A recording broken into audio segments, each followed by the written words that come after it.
L'objectif de notre dernière table ronde, c'était d'identifier comment H2O pouvait favoriser l'engagement des scientifiques, mais aussi des membres et partenaires d'H2O Lyon dans des projets qui soient collaboratifs, internationaux, et qui associent scientifiques, gestionnaires et acteurs techniques.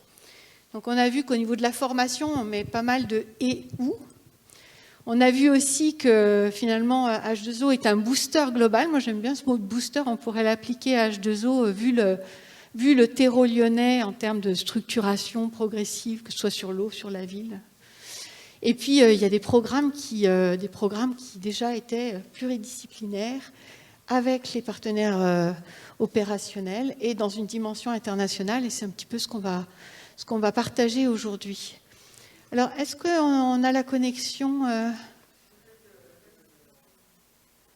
Claire-Lise, est-ce que tu sais si on a la connexion avec nos intervenants extérieurs? Parce que je peux vous faire venir. Ah, les voilà, super. Bonjour. Bonjour.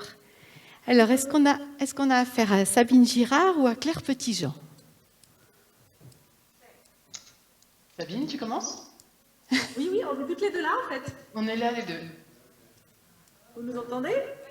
Ça y est, on vous entend toutes les deux. Alors, l'idée, c'était, on va essayer de faire un système interactif malgré le caractère hybride de l'organisation, et sachant qu'on doit avoir un temps relativement réduit pour notre table ronde, puisqu'on a déjà un bon quart d'heure de retard, c'est ça? Donc, Sabine Girard est de l'INRAE de Grenoble, et Claire Petitjean est du syndicat mixte de la Rivière-Drôme, le SMRD. Et vous êtes toutes les deux partenaires du projet SPER, qui est un programme Interreg. Alors je vous propose, je crois que c'est Sabine qui proposait de démarrer et de nous présenter le projet, son cadre, son objectif, les partenaires et peut-être la temporalité. Et puis on aura une discussion ensuite sur les perspectives scientifiques, opérationnelles et les ingrédients, l'analyse un peu de ce programme. Je vous laisse la parole, Sabine. Ok, très bien. Donc, comme ça, donc ce projet SPER, c'est pour stratégique planning, gestion stratégique des rivières alpines. C'est un projet donc Interreg de l'espace alpin qui regroupait 9 partenaires. Il y avait 2 partenaires vraiment académiques traditionnels, donc l'INRAE, maintenant, à l'époque ça s'appelait l'IRSTEA, maintenant ça s'appelle l'INRAE. En France, il y avait l'université en Autriche, le BOKU. Il y avait un centre de recherche appliqué en Slovénie, qui s'appelle, alors c'est un nom très compliqué en slovène, mais c'est l'IZVRS. Et puis après, il y avait des partenaires comme des agences de développement et des collectivités territoriales, notamment des ARPA en Italie, 2 ARPA en Italie. Et puis en France, c'était un syndicat de rivière, donc le syndicat mixte de la Rivière-Drôme, dont Claire fait partie. Puis il y avait également une ONG en Suisse, et je crois que j'ai fait une collectivité territoriale en Autriche. Et donc tous ces partenaires, ce qui les intéressait, c'était comment améliorer en fait la gestion et la planification stratégique de l'eau sur les rivières alpines. Et plus précisément autour de 2 focus, l'un qui était comment on pouvait mieux prendre en compte les multiples services rendus par les rivières, et puis un autre point qui était comment on pouvait mieux et davantage impliquer les citoyens à des processus de gestion et de planification. Et puis je pense que peut-être Claire pourrait dire un mot sur concrètement en quoi ça a consisté sur la Drôme. Ça donne un exemple précis de ce qu'on attendait de ce projet. Oui, enfin, en quoi consistait ce projet?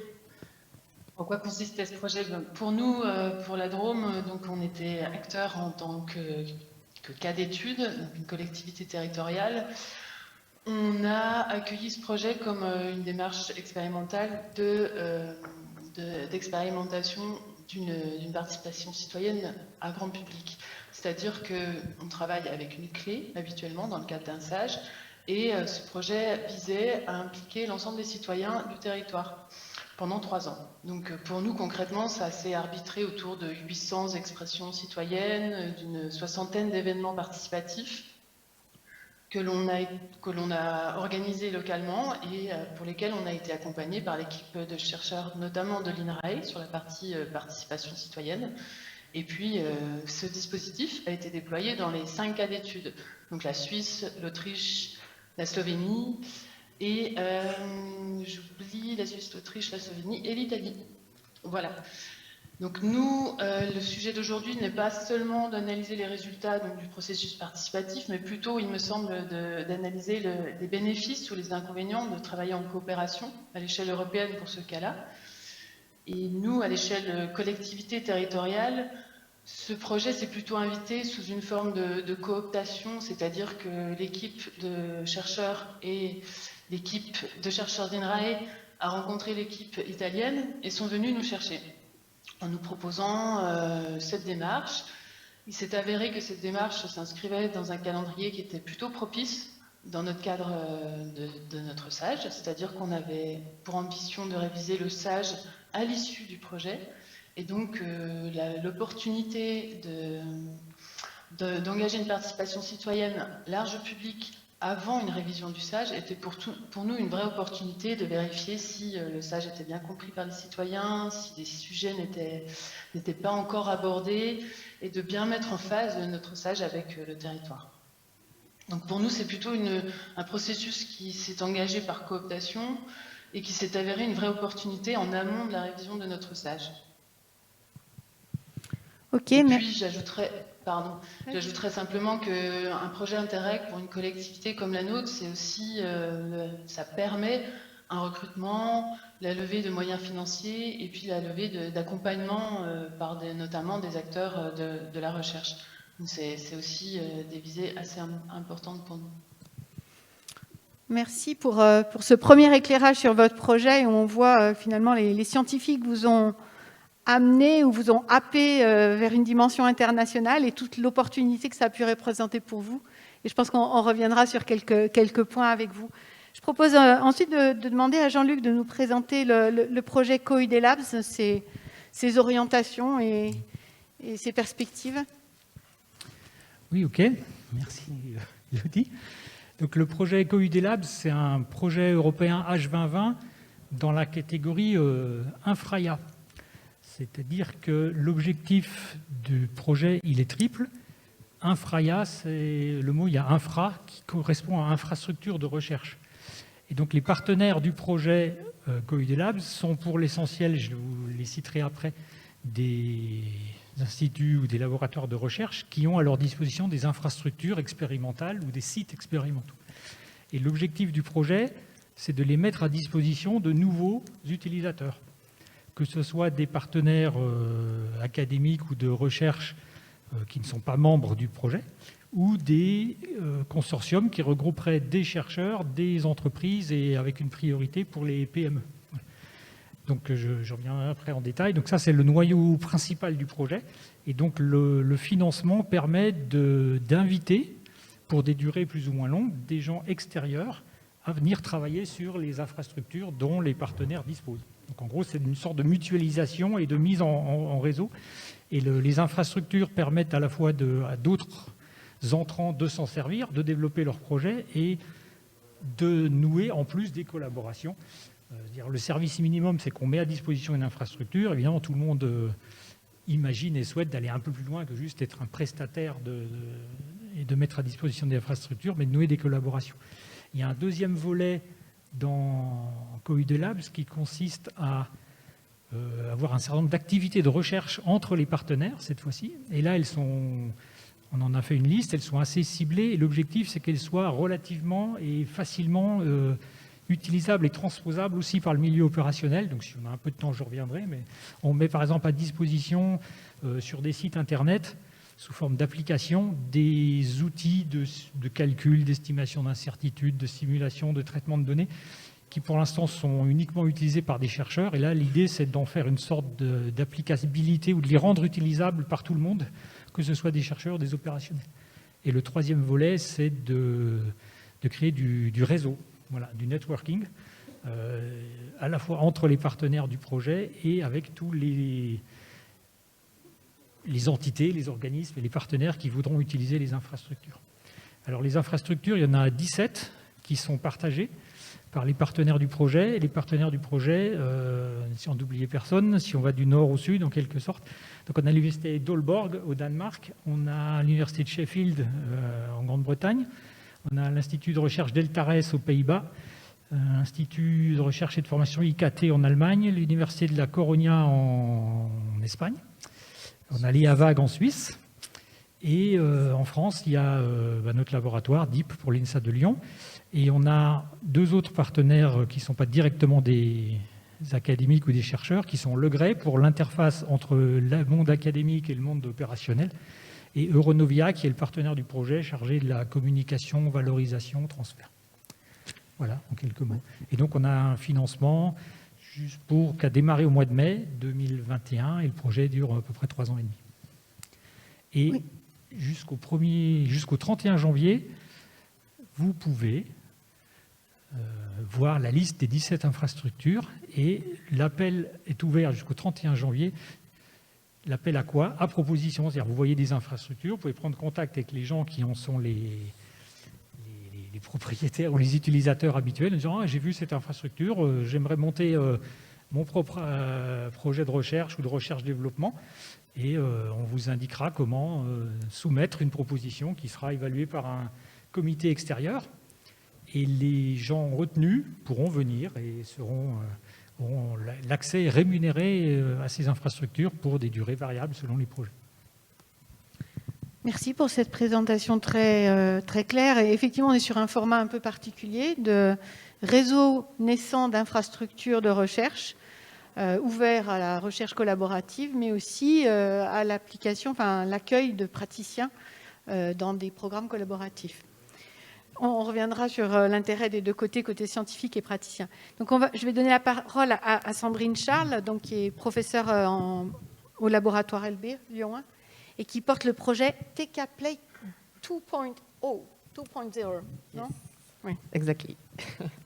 Alors, je ne porte pas le projet, je suis partenaire de ce projet Ticket Plate 2.0, effectivement, qui est un projet européen qui va bénéficier incessamment sous peu, début 2022, d'un financement de l'EFSA, qui est la European Food Safety Authority, c'est-à-dire l'agence d'évaluation de la sécurité environnementale à l'échelle européenne.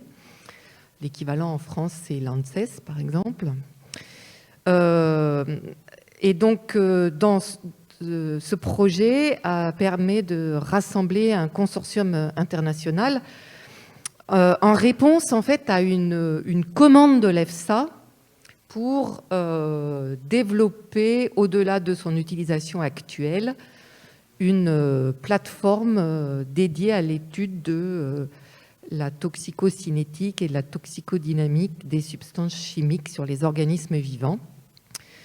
La version actuelle est assez limitée en termes de possibilités, avec voilà, un centrage particulier sur la bioaccumulation des substances et quelques espèces biologiques concernées, et puis surtout l'étude des substances individuellement, substance par substance, comme se fait de manière classique l'évaluation du risque environnemental.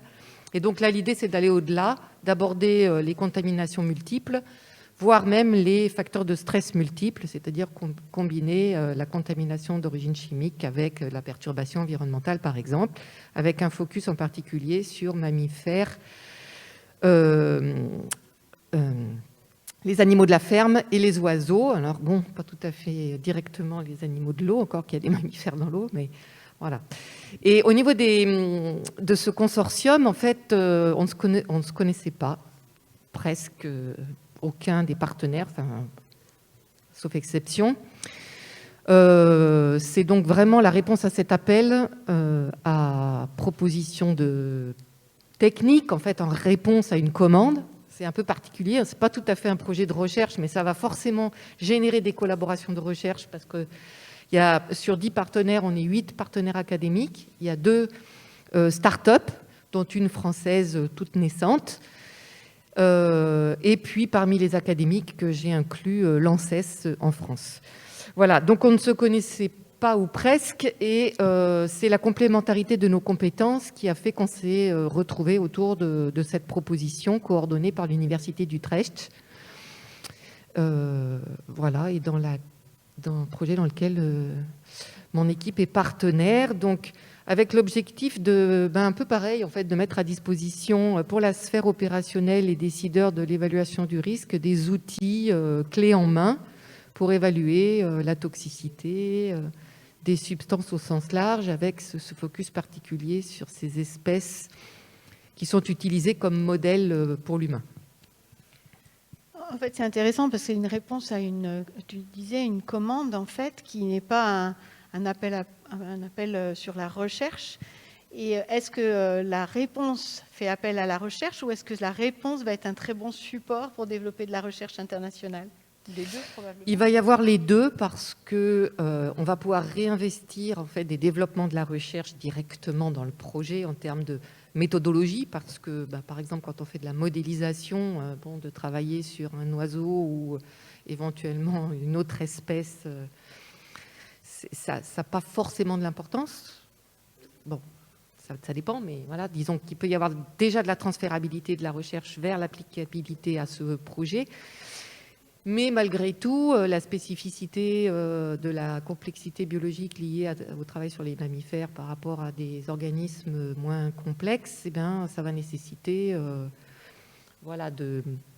d'aller au-delà des seuls outils actuellement disponibles. Et un petit point sur, tu dis on ne se connaissait pas, c'est-à-dire qu'il y a eu vraiment, par rapport à une demande relativement opérationnelle, il y a eu une recherche des complémentarités en termes de capacité d'excellence scientifique au niveau européen, finalement.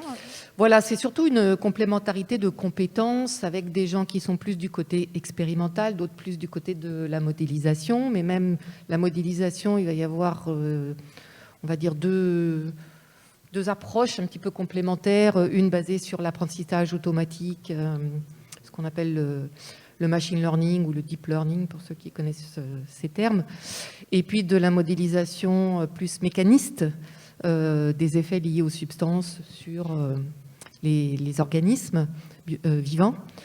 Après, voilà, avec aussi la nécessité de s'appuyer sur un grand nombre de données, donc d'associer une base de données expérimentale aux outils de modélisation.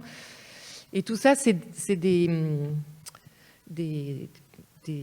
valorisations de la recherche que, par exemple, on a l'habitude de mener dans mon laboratoire et dans mon équipe en particulier, puisqu'on a déjà, en maintenance et en développement, une plateforme de services pour l'écotoxicologie qui a déjà cet objectif d'aider les décideurs, les opérationnels, voilà, comme à l'ANSES et ailleurs dans le monde, pour évaluer les risques liés aux substances chimiques. C'est déjà dans la culture du laboratoire d'être sur voilà, ces plateformes qui permettent de faire le transfert. Oui. Et puis donc il y a les aspects plus techniques, par exemple sur l'apprentissage automatique. Ça va être pris en charge par les partenaires plus privés, les startups notamment. D'accord, très bien. J'aimerais bien redonner la parole à Claire, peut-être Petitjean. On a bien vu l'effet expérimental pour le territoire de partir sur ces questions de concertation citoyenne, et les chiffres évoqués étaient assez impressionnants. Je suppose que ça a été là aussi un booster pour avoir plus de dynamique en termes de concertation citoyenne. Est-ce que vous avez des relations avec les autres territoires au niveau européen, et est-ce que du coup ça c'est aussi quelque chose de nouveau pour le SMRD? Oui, effectivement, pour nous, il y avait plusieurs plus-values pour le projet. Mais avant tout, on a été mis en réseau à la fois avec le monde scientifique de la recherche, pas seulement français, mais aussi, comme l'a précisé Sabine, avec la partie autrichienne et slovène, et puis avec nos partenaires équivalents, on va dire, des différents territoires que j'ai cités. Simplement, nous n'étions pas tous sous le même statut. Comme Sabine l'a précisé, il y avait des fondations, d'autres formes de collectivités, et les comparaisons n'étaient pas forcément les plus simples, mais vraiment enrichissantes de pouvoir voir comment on pouvait traiter un même sujet localement dans un contexte européen, dans un contexte réglementaire européen, mais comment on pouvait décliner la réglementation européenne à l'échelle de nos différents bassins, et puis voir comment cette expérience pouvait nous enrichir différemment. Elle implique forcément d'évaluer notre contexte, c'est-à-dire comment la structure se positionne dans un territoire, comment elle est soutenue politiquement ou non, quels étaient les freins au déploiement d'une concertation, d'une large concertation, d'un grand public qui expose politiquement les structures locales. On avait toujours cette tension entre les besoins de la recherche, d'expérimenter de nouvelles méthodes, et puis à la fois, nous, le besoin d'être à la fois rassurés parce qu'on était sur nos territoires, en place, en train de déployer nos politiques locales, et donc de prendre un risque, en quelque sorte. Il est vrai que le contexte Interreg apportait une sorte de légitimité politique ou rassurait nos élus par le fait d'être engagés dans un processus avec d'autres partenaires, mais aussi accompagnés par des chercheurs. Bon, donc, si on a envie de convaincre d'autres territoires, on vous appelle sur l'intérêt d'aller à la dimension européenne. Sur ce point-là, oui. Après, on a aussi parlé d'ingrédients de la réussite, mais si je ne veux pas sauter les étapes, mais c'est aussi que je pense le fait d'avoir une bonne entente dans l'équipe Interreg était aussi un élément motivant et structurant.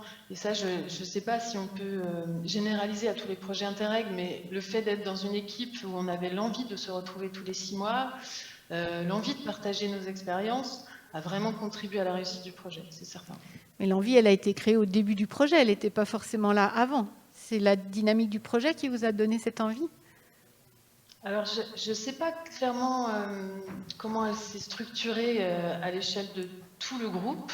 Ce qui est sûr, c'est que nous, à l'échelle de la structure, on était donc 2 personnes associées à ce projet et nous 2 étions motivés par le projet et croyions en le projet, au bénéfice du projet. Et on avait aussi un soutien politique, même s'il y a toujours des freins à engager une structure dans une exposition au public, notamment de la part des élus. Mais on avait quand même leur soutien et on était 2 personnes motrices avec l'envie. Et ça me paraît indispensable. Et le lien avec les autres structures, bon, on avait quand même un lien déjà privilégié avec Sabine Girard qui est présente, qui habite notre village. Et après, il s'est tissé petit à petit. Mais je crois quand même que l'entente au sein d'une équipe donne vraiment l'envie et vraiment une clé de réussite. Bon, l'humain est important, Sabine confirme. Oui, je confirme complètement. C'est vrai que tout à l'heure, j'ai pas eu le temps de développer quand même le côté recherche, ce qu'on attendait. Je pense que c'est très lié en fait à cette question humaine et de confiance, parce qu'en fait, du côté recherche, on avait aussi des attentes, parce que c'était un projet, donc certes d'Interreg, c'est opérationnel, mais il y a aussi des attentes scientifiques. Et nous, dans notre cas, c'était notamment quand même de développer notamment des nouvelles outils ou des nouvelles démarches pour associer les citoyens. Et c'est vrai qu'il y a une vraie prise de risque sur les territoires d'accepter, en fait, dans un objectif opérationnel, de tester des choses où finalement on n'est pas sûr que ça va marcher. Et voire même, plus que ça, nous, on est même dans une démarche en fait, de co-construction, on demandait aux acteurs en fait, de nous aider à mieux concevoir ou à amener, par leur pratique, d'amener des choses pour co-construire des nouveaux outils, quoi. Donc ça demande, c'est vrai, une grande confiance. Mais au-delà de la confiance, je pense que c'est aussi se ménager un cadre et des espaces où on peut faire de la réflexivité, en fait, sur ce qu'on est en train de produire, sur comment ça évolue, de revoir, finalement, d'être dans une négociation. C'est-à-dire qu'au départ, on fixe des objectifs, on essaie de clarifier les attentes des uns et des autres, on se dit, bon, alors, on peut faire ça, mais ça, peut-être c'est trop risqué, on ne le fait pas, etc. Mais il ne faut pas hésiter non plus régulièrement, enfin, même c'est très important régulièrement, même ça peut être de façon informelle, hein, mais de prendre un temps pour faire un retour sur si ce qu'on est en train de faire correspond toujours aux attentes, s'il y a de nouveaux éléments de données, comment on modifie, et donc finalement de renégocier en permanence les risques qu'on est en train de prendre et les plus-values qu'on voudrait avoir, quoi. Ça, je pense que c'est pour moi un grand enseignement de la recherche transdisciplinaire, notamment. Et puis, et donc l'autre attendu scientifique, quand même, je pense qui est important, c'était justement au final d'arriver à mieux identifier les conditions pour arriver à faire de la recherche qui est partenariale, et notamment sur la question citoyenne, et puis de mesurer aussi les effets qu'on produit sur les territoires. Donc, notamment ces risques politiques, mais donc les effets qu'on produit sur les participants, sur les processus, sur les processus de participation, sur la décision publique, etc. Et voilà, donc comme je le disais, cette connaissance scientifique, on peut même la co-construire, et c'est ça qui est intéressant. Et d'ailleurs, pour donner un exemple très concret, on a coécrit un article, en fait, entre, ça je pense que c'est quelque chose de vraiment intéressant, on a vraiment coécrit un article dans la revue NSS, Nature, Sciences, Société, sur un des outils innovants qu'on avait proposé entre le CMRD et l'INRAE. C'est vrai que votre matériau est le territoire et ses habitants, donc cette interaction est forcément forte et avec une auto-évaluation. Enfin, travailler sans eux, ce serait effectivement une recherche beaucoup plus pauvre, hein, et travailler avec eux, c'est ce qui nourrit la recherche sur ces sujets-là. Alors peut-être Jean-Luc, on sent bien l'excellence scientifique dans le partage avec ces dispositifs de recherche, mais du coup l'implication des praticiens, tu l'as évoqué, quelles vont être les clés de la réussite de ce projet-là? C'est ambitieux de dire, on part avec des observateurs de recherche, et on veut faire le lien, faire venir les praticiens pour expérimenter, faire de la recherche avec nous, et puis diffuser ces résultats. Donc ce lien avec les praticiens, quelles sont les clés de la réussite du projet? Il démarre, donc on ne sait pas encore, mais... Oui, on démarre. Le pari, c'est qu'il y aura des réponses à l'appel d'offres. C'est-à-dire que jusqu'au 31 janvier, les gens vont pouvoir dire et soumettre des propositions qu'ils voudraient mettre en œuvre sur nos différentes infrastructures. Donc on verra. C'est déjà un premier volet. Il y a 2 appels prévus dans le projet. L'autre aura lieu 1 an plus tard. Voilà. Donc, mais oui, on a commencé il y a quelques mois. On est à peine en train d'être mis en ordre de bon fonctionnement. Donc c'est un peu difficile de dire aujourd'hui ce que ça va donner. Après, il y a les volets qui dépendent uniquement des partenaires du projet sur les actions de recherche et de transfert qu'on doit prendre en charge. Donc celles-là, elles ont démarré. Donc il y a par exemple un certain nombre de choses sur des tests de nouveaux capteurs. L'idée, c'est de dire, globalement, les systèmes d'hydrologie urbaine ne sont pas très bien connus et il faudra améliorer la métrologie. Donc il y a tout un volet de tests de nouveaux capteurs. Et un des aspects, par exemple, du projet, c'est que contractuellement, là, comme dans tous les projets H2020, tout est en open science et open data. Donc toutes les expérimentations, toutes les manips, tous les tests qui seront réalisés seront mis à disposition publiquement ensuite à la fin du projet. On a organisé déjà quelques workshops pour sensibiliser les gens. Il y avait un hackathon qui a démarré avant-hier, qui se termine aujourd'hui. Et on a déjà un certain nombre de contacts qui sont pris. Et alors ce qui est intéressant, c'est que de faire venir les gens et leur proposer de réfléchir autour d'infrastructures qu'on peut mettre à leur disposition et de réfléchir avec eux sur les projets qu'ils pourraient mettre en œuvre sur ces infrastructures. On a une partie des questions ou des suggestions qui sont effectivement en lien avec ces infrastructures. Et déjà au workshop du mois d'octobre, mais encore plus à la première journée du hackathon il y a 48 heures, il y a des questions qui sont sorties. Bon, mais vous êtes déjà avec une certaine expérience, que vous auriez des données déjà existantes qu'on pourrait partager.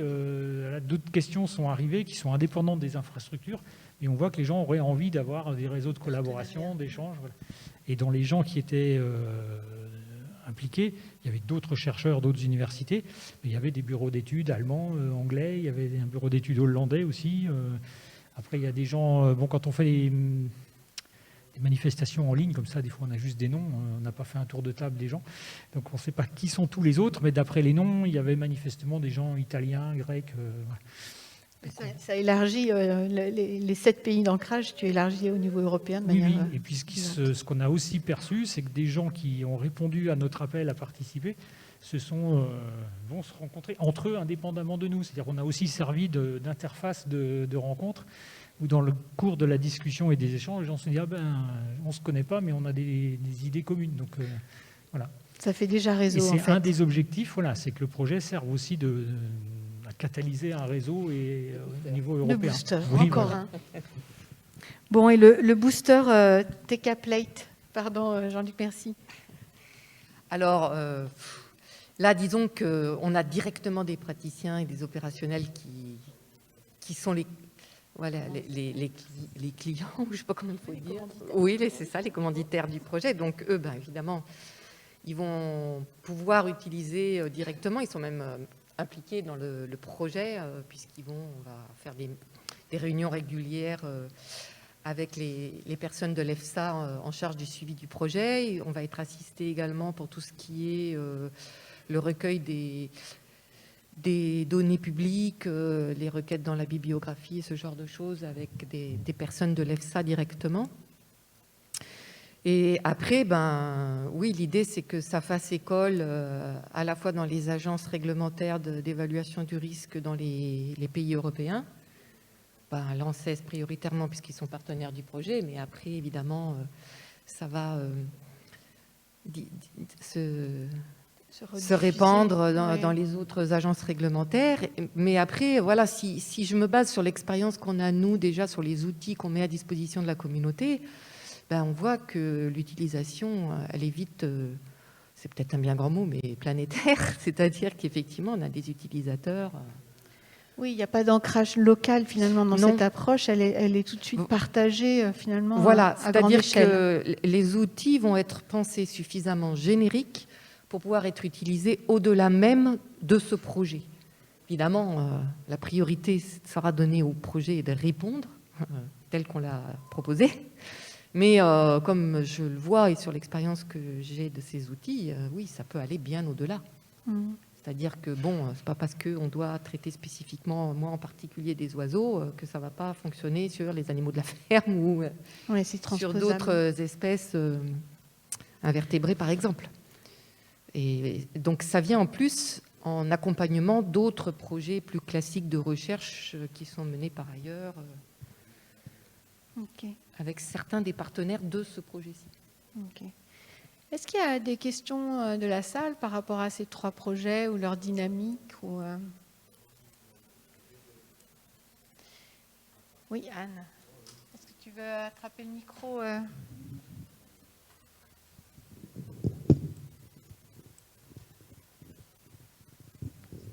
Ça serait une question aux gens du projet SPER. Parce que leur projet est terminé depuis un an ou 2, quelque chose comme ça. Est-ce que, dans l'enthousiasme de Claire Petitjean, est-ce qu'il y a des sujets ou sur lesquels ils aimeraient encore des collaborations avec la recherche, de ce type Interreg ou autre? Est-ce que vous avez envie de poursuivre, de rebondir? On a eu envie, juste après SPER, énormément. Après, ces opportunités, finalement, elles naissent ou elles éclosent de relations, mais aussi de calendrier, comme je disais. Et on reste à l'écoute, en fait, mais on sait aussi que ça demande du temps, de l'énergie. Petit à petit, notre énergie se met ailleurs. Aujourd'hui, on a pu monter en compétence au niveau du syndicat sur l'ingénierie de projet aussi, parce que être partenaire, par exemple, d'un Interreg, en tant que syndicat, ça veut dire aussi s'armer un petit peu de toute la remontée des dépenses au niveau européen, la gestion des budgets. Il y a beaucoup d'éléments sur lesquels on n'était pas prêt au niveau administratif et au niveau budgétaire. Donc c'est des choses sur lesquelles on a pu se mettre à jour. Donc c'est vrai qu'on se sent opérationnel. Maintenant, on sait aussi l'énergie que ça demande. Ça demande aussi beaucoup plus d'énergie que c'est écrit souvent sur le papier.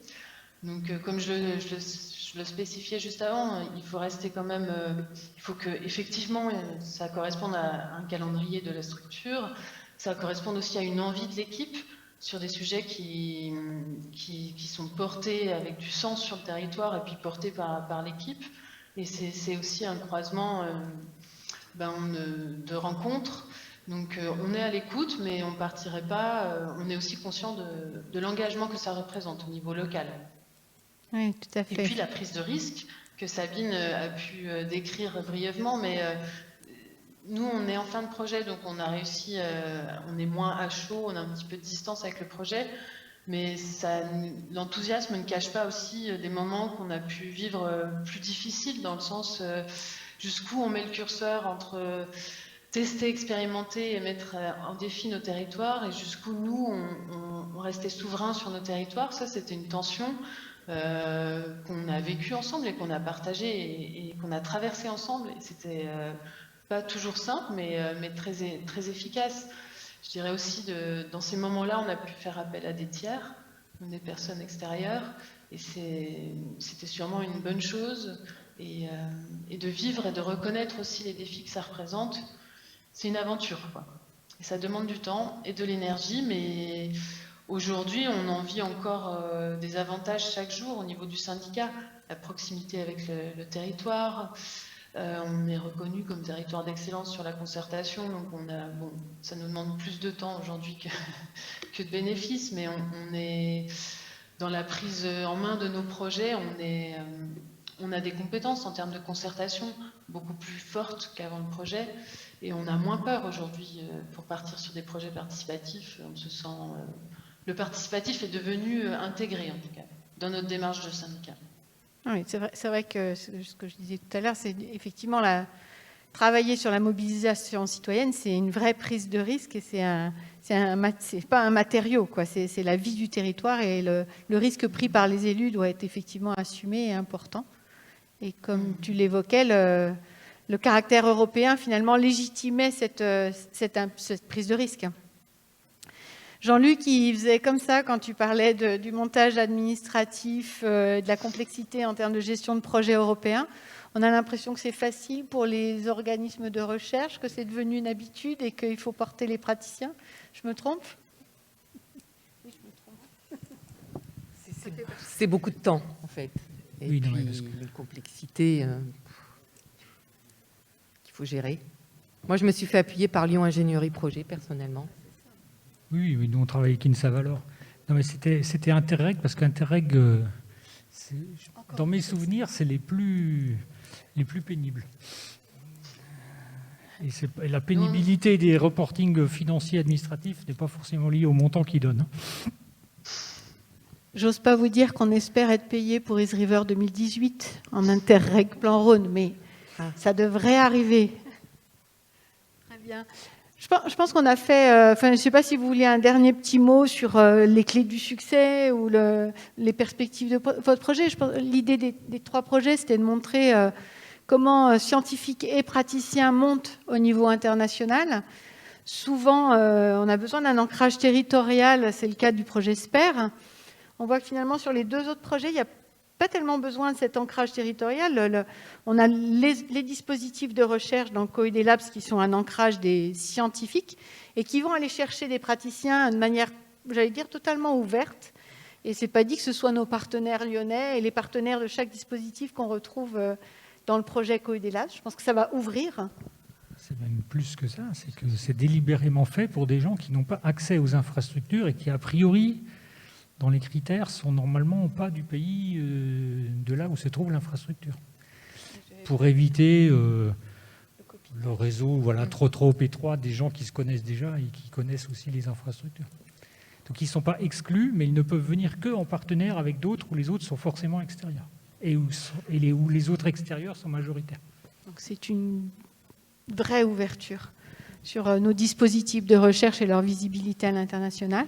Et puis TK-Plate, finalement, c'est un savoir-faire en termes d'outils, c'est une valorisation tout de suite, à l'échelle mondiale de ce savoir-faire. Oui, c'est ça, avec des bénéficiaires directs qui sont les commanditaires et les financeurs, et puis après, effectivement, toutes les agences qui ont des activités similaires qui vont pouvoir en tirer profit, parce que nous aussi, on s'est placé dans l'optique de l'open science, du fair data, de la science ouverte, pour le dire avec des mots français, au sens large, que ce soit pour la donnée expérimentale, le code informatique et tous les outils que l'on va développer, dans la continuité de ce qu'on fait déjà d'ailleurs. Merci, je crois qu'on a fait 3 belles illustrations. L'idée, c'est de donner envie et de pousser, que ce soit dans le cadre d'H2O, de notre territoire lyonnais ou de notre territoire européen, de développer des partenariats. Merci à tous les 4 d'avoir participé à cette table ronde et merci à vous pour votre attention. On va laisser...